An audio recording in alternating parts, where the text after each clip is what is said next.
ভালো হবে কি আমল করলে? তো এর উত্তরে আমরা বলতে চাই যে পরীক্ষা ভালো হওয়ার জন্য সর্বপ্রথম আপনাকে এই প্রস্তুতিটা ভালো করে নিতে হবে। সন্ধ্যা রাতে বা রাত জেগে পড়ার চাইতে ভোর রাতের পড়া বা রাতে ভালো করে ঘুমিয়ে ঘুম থেকে উঠে পড়াটা মুখস্থ রাখার জন্য অনেক বেশি উপযোগী। হিফজখানার ছাত্ররা গোটা 30 পারা কোরআনকে যেভাবে মুখস্থ রাখে তার নজির পৃথিবীতে মেলা ভার।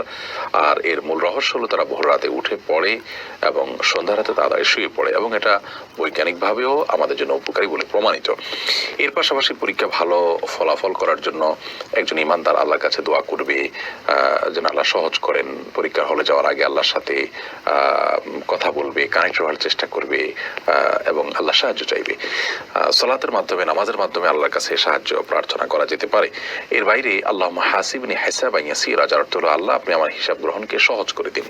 এই দোয়াটি পাঠ করা যেতে পারে, যদিও এই দোয়াটি পরীক্ষায় ভালো ফলাফল করার জন্য হাদিস বর্ণিত কোনো দোয়া নয়।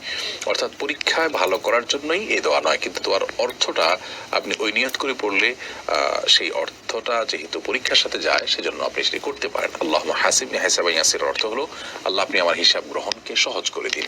মূলত এখানে উদ্দেশ্য হলো আখিরাতে হিসাব গ্রহণ সহজ। তো যে কোনো হিসাব গ্রহণ বা যে কোনো পরীক্ষা এর মুখোমুখি হলে আমরা আল্লাহর কাছে সেটি সহজ হওয়ার জন্য সাধারণভাবে দোয়া করতে পারি। এর পাশাপাশি পরীক্ষা ভালো ফলাফল করার জন্য আল্লাহর প্রতি আস্থা এবং ভরসা, তাওয়াক্কুল রাখাটা অনেক গুরুত্বপূর্ণ একটি আমল। কারণ আমরা জানি যে অনেক শিক্ষার্থী, অনেক পরীক্ষার্থী তারা ভালো পড়াশোনা করে প্রস্তুতি নেওয়ার পরও পরীক্ষা ভালো করতে পারেন না, কারণ তারা নার্ভাস হয়ে যান। নার্ভাস হয়ে যাওয়ার ফলে তারা অনেকটা গুলিয়ে ফেলেন। ইমানদারের জন্য নার্ভাস হওয়ার কোনো সুযোগ নেই। ইমানদার সর্বাবস্থা আল্লাহর প্রতি আস্থা এবং ভরসা রাখবে, আল্লাহর প্রতি তাওয়াক্কুল করবে। আপনি যখন আল্লাহর প্রতি আস্থা রাখবেন, তাওয়াক্কুল করবেন, ভরসা রাখবেন, আল্লাহ তাআলা আপনার জন্য যথেষ্ট হবেন। আল্লাহ তাআলা কোরআনে সে ওয়াদা করেছেন, ওয়া ইয়াতাওয়াক্কাল আল্লাহ ওয়া হাসবুহু, যে ব্যক্তি আল্লাহর প্রতি ভরসা রাখবে আল্লাহ তার জন্য যথেষ্ট হয়ে যাবে।